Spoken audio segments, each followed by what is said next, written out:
Abidjan est très cher. Abidjan est cher. Deuxième partie. Demandez à vos blogueurs, voilà, les blogueurs qui sont sur les panels, ils font les TikTok. Demandez-les, ils vivent où ça, dans le Beng. Parce que Abidjan est cher. Hein. Et puis, on ne fait pas politique. Hein. Voilà. Nous tous, on ne fait pas politique. Voilà. C'est les faits de société, on parle. On ne fait pas de politique ici. Nous sommes à politique. Abidjan est cher. Demandez-les si Bengue est moins cher. Demandez-leur où ils vivent. Montez sur les panels et puis demandez, vieux père, tu vis où ça? Il n'y a aucun d'entre eux qui vit dans le 16e. D'ailleurs, même si tu vis dans le 16e, tu n'auras pas de temps pour venir demander Baouin sur un panel. Voilà. Donc, dans le 16e, là, demandez-leur s'ils vivent là-bas. Et tous vivent dans les îles de Paris. Les Rony-sous-Bois, Aulnay-sous-Bois. Il y a d'autres même qui vivent même dans les Reims. Voilà. C'est pour dire quoi? C'est pour dire que Paris est cher. Pas qu'Abidjan qui est cher. C'est partout. Partout est cher.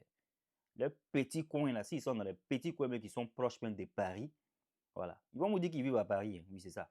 Quand tu leur demandes, ils vivent à Paris, ils vivent à Paris. Mais c'est pas Paris. Nous, on est venus dans les années 2000, 2003 et autres, là, 20 et quelques ans de cela, là. Les appartements de Rony-sous-Bois, voilà, les trucs des Îles-de-France, là. Mais le prix et le prix d'aujourd'hui, mais c'est pas pareil. Mais attends, c'est 20 ans, on parle de 20 ans après, les prix ont augmenté.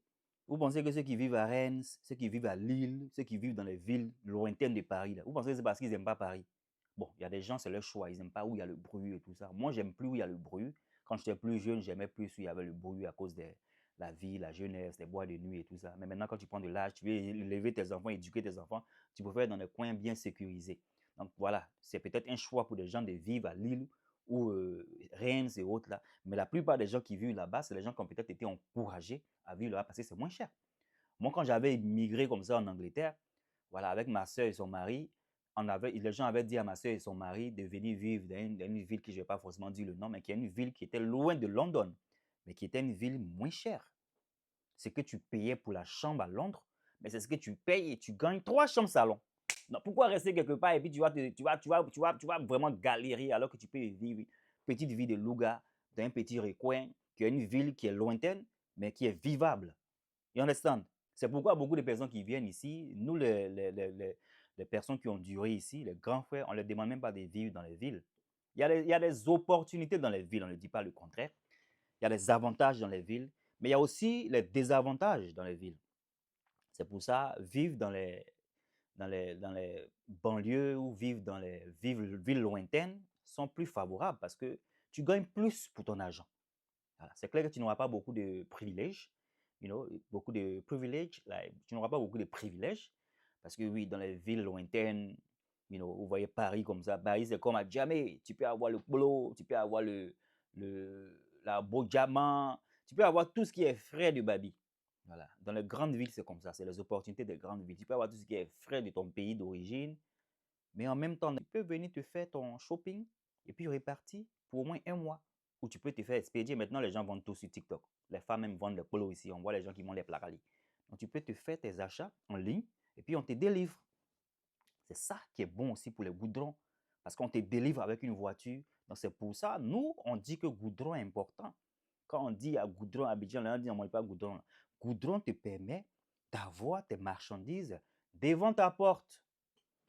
Nous-mêmes ici en Europe, on le fait. C'est le goudron qui permet à ces gros camions de venir nous faire des deliveries.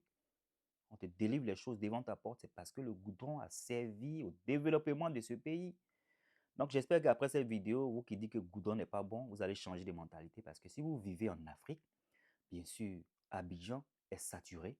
Faites comme nous autres qui encourageons les petits frères, on ne veut pas qu'ils vivent dans les villes, les grandes villes là. Vous partez vivre à Jacquesville, allez vivre à Dabou et vous faites vos achats à Abidjan. C'est même pas loin. Vous avez la chance que le président a fait qu'aujourd'hui, là, vous pouvez voyager en moins d'1 heure de temps. Donc, vous faites vos achats pour un mois ou 2 mois. Vous n'avez pas besoin de venir à Abidjan. Il y a quoi même à Abidjan? Abidjan est cher. Non, il y a quoi là-bas? Donc, vous partez à Jacquesville, à Dabou, vous restez là-bas pour au moins un mois, 2 mois. Et puis voilà, vous vivez votre vie peinard. Il y a un ami là qui m'a dit que c'était sa meilleure décision d'avoir quitté Abidjan pour vivre à Niamey. Parce qu'avec sa petite voiture, la route est canon. Avec le goudron que le président a fait, il prend sa voiture d'Anyama, il est à Abidjan comme ça, vite, il fait son boulot, le soir il repart Et l'argent qu'il payait pour son studio à Bobo, comment on appelle le quartier là, plateau docu, mais quoi là. L'argent qu'il payait pour son plateau docu là, à Bobo, mais quoi là. C'est ça, il a pour deux chambres salon. Il a ça pour deux chambres salon, que c'est la décision la meilleure qu'il a prise. Donc, faites ce genre de choses. Vous voyez, comme je vous donne des exemples. Donc, si vous restez en ville, il y a des avantages. Mais ne vous plaignez pas parce que c'est partout, ce n'est pas qu'à Abidjan. Voilà. Les avantages des grandes villes, peut-être on en reparlera dans une autre vidéo. Mais ça, c'est une deuxième partie pour vous dire que ce n'est pas qu'à Abidjan qui est cher. C'est partout qui est cher. Mais on fait avec. On fait de manière à s'en sortir dans le coin où ce n'est pas bon. OK? Ce n'est pas bon, on s'en sort là-bas. Si on ne s'en sort pas là-bas, on cherche un moyen pour s'en sortir quelque part d'autre. Dès ça, on se voit dans une autre vidéo. All right, take care.